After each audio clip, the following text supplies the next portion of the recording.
E o preço do Bitcoin não para de subir, o que vai muito de encontro com o que a gente vinha falando há bastante tempo. O Bitcoin ele fica durante muito tempo ali se movendo de forma pacata, então altos e baixos, e agora no anual ele voltou a subir, já acumula mais de 9% de valorização em dólar, 95 mil dólares no momento que eu estou gravando esse vídeo, com uma alta de 5% em dólar no dia de hoje.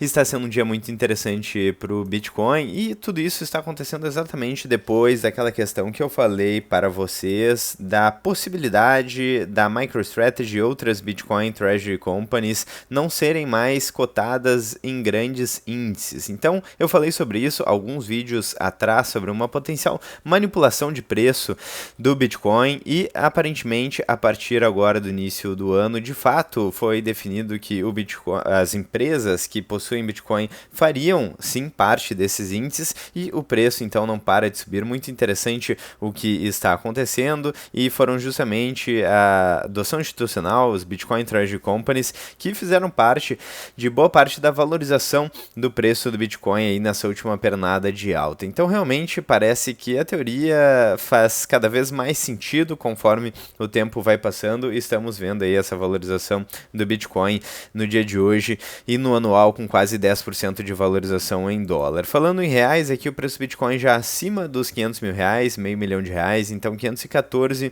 mil reais no momento em que eu estou gravando esse vídeo. Vamos falar sobre vários motivos aí pelo qual isso pode estar acontecendo, próximos passos, indicadores e dados no vídeo de hoje. Lembrando, se você gosta do conteúdo, já deixa o like, clique no sininho, inscreva-se no canal e considere fazer parte da área de membros para ter acesso a todo o conteúdo exclusivo do canal e ainda apoiar financeiramente o projeto. Lembrando, é claro, nada disso é uma dica de investimentos, é o disclaimer que sempre fazemos por aqui.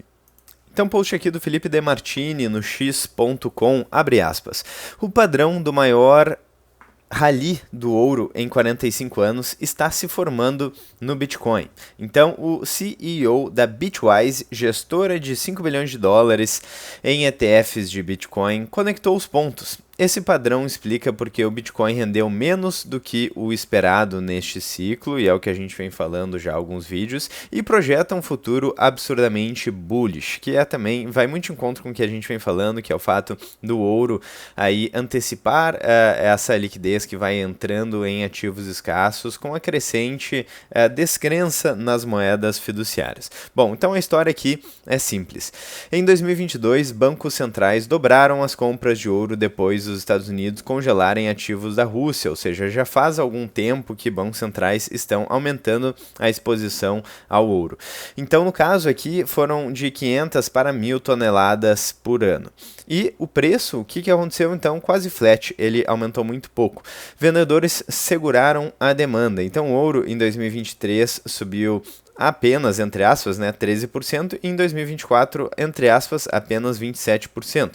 Aí a oferta começou a secar e os vendedores se esgotaram. Então é interessante porque a gente vê esse padrão de preço no Bitcoin aqui, a gente vê no mensal ele subindo e caindo muito rapidamente em pouco tempo, que é um movimento engraçado. Então existia uma força vendedora muito grande que aparentemente se esgotou. Força essa institucional, baleias. Então é interessante que tudo isso tem a ver com os vídeos passados aqui do canal também. Então, quando a oferta começou a secar, os vendedores se esgotaram. E o resultado se deu no ano seguinte, aqui ainda falando sobre o ouro. Em 2025, 65%, o maior rally em 45 anos.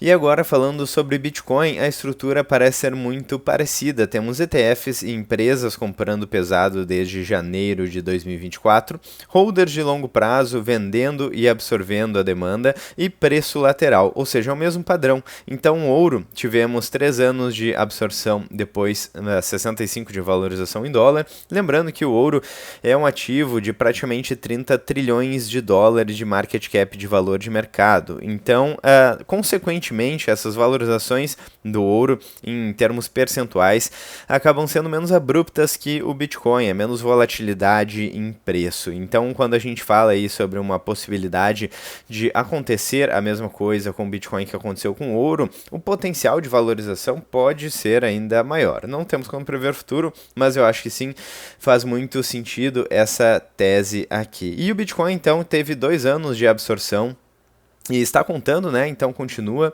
E os vendedores aparentemente se esgotam porque ouro e Bitcoin são ativos escassos. Então, diferente das moedas fiduciárias que podem aumentar aí a quantidade de acordo com a vontade de políticos e burocratas aumentam a quantidade de moeda fiduciária, se beneficiando do efeito Cantillon e a gente acaba pagando a conta via inflação. E com o ouro e com o Bitcoin é exatamente o contrário, pois existe de fato uma escassez. Então no ouro foi em 2025 e no Bitcoin é a questão de quando. E quando se esgotarem, você sabe o que provavelmente pode acontecer.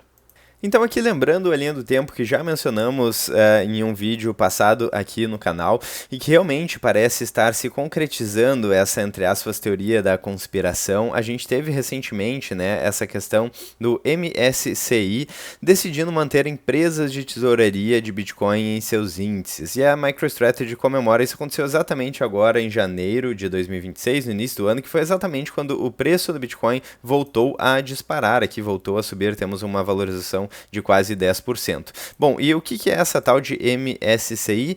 Anteriormente era Morgan Stanley Capital International, que é uma empresa americana que fornece ferramentas de análise e índices de mercado, como o famoso MSCI World and Emerging Markets. Então, o que acontece? Justamente, boa parte do pessimismo no mercado, no Bitcoin, veio potencialmente da possibilidade das Bitcoin Trade Companies serem retiradas desse índice e depois, agora, recentemente, o MSCI decidiu manter as empresas de tesouraria no índice justamente quando o Morgan Stanley pediu o aval para os ETFs de Bitcoin, Solana e Ethereum nos Estados Unidos. Então pode ser uma grande coincidência? Sim, pode ser uma grande coincidência, mas talvez agora que o Morgan Stanley de fato vai buscar aí um posicionamento em ETFs de Bitcoin, ETFs de cripto, seja o momento ideal, entre aspas, para o mercado voltar a se valorizar, né? Aqui tem várias notícias que falam sobre a crise da MicroStrategy e o efeito dominó que ajuda a explicar a queda do Bitcoin. E de fato, né, o Bitcoin ele se valorizou muito pela adoção institucional aí nos últimos anos e agora a gente tem aí com a queda da MicroStrategy essa correção brutal aí no preço do Bitcoin. Então vamos colocar aqui nos últimos 5 anos, a gente chegou a ter mais de 60% de queda em MicroStrategy. Lembrando que aqui no diário, MicroStrategy subindo 6,63% em dólar, então subindo ainda mais no diário do que o Bitcoin, aí se comportando de fato como quase que um Bitcoin com mais volatilidade. Então muito interessante como tudo isso que a gente vinha mostrando aí nos últimos vídeos de fato está acontecendo e a gente vê o sentimento do mercado mudando bastante. Dando uma olhada aqui em alguns indicadores, a gente já vê a melhora nesses indicadores, melhora no sentido de preço aumentando, porque para boa parte das pessoas que acompanham o canal e que estavam esperando a manutenção dos satoshis baratos, aí estão um pouco tristes porque os satoshis estão aumentando de preço, então temos Maier Multiple em 0,89, temos o Fear and Greed Index em 41, então aumentou também, e a gente vê esses indicadores de uma maneira geral aumentando aí para o Bitcoin, mostrando que o preço talvez não seja mais tão descontado quanto já esteve. MVRV, por exemplo, em 1,62. Então interessante, realmente um ano muito bom para o Bitcoin, pelo menos até agora, e se de fato essa tese de que talvez o MSCI estivesse, entre aspas, segurando um pouco o preço do Bitcoin, a liquidez aí do mercado financeiro geral para o Bitcoin até a abertura dos ETFs para, aí sim, 2026 começar o ano com o pé direito, de fato, para poder aí competir em termos de valorização de ETFs, que é um produto muito rentável para a BlackRock. Talvez a gente veja o preço crescendo muito do Bitcoin aí em 2026, né? Lembrando, o ETF da BlackRock aí, que foi o mais rápido da história, acumular 70 bilhões de dólares, estamos falando do IBIT, que alcançou a marca 5 vezes mais rápido do que o antigo recorde detido pelo GLD e que vem chamando muita atenção do mercado.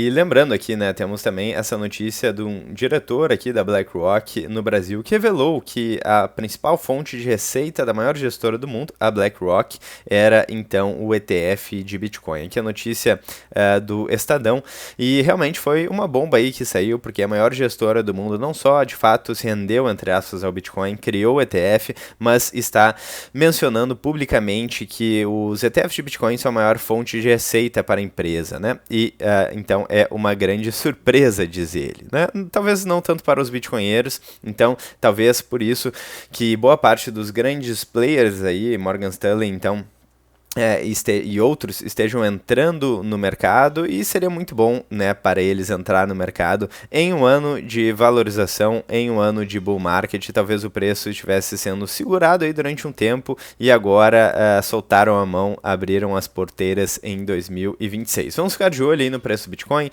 vamos ficar de olho nos próximos movimentos e certamente vão mantendo vocês informados. Eu espero que vocês tenham gostado do vídeo. Se vocês gostaram, novamente like, cliquem no hype, sininho, fiquem à vontade na seção dos comentários, quero muito saber a opinião de vocês. Um grande abraço, vejo vocês muito em breve, ainda hoje ou amanhã, no próximo vídeo do canal.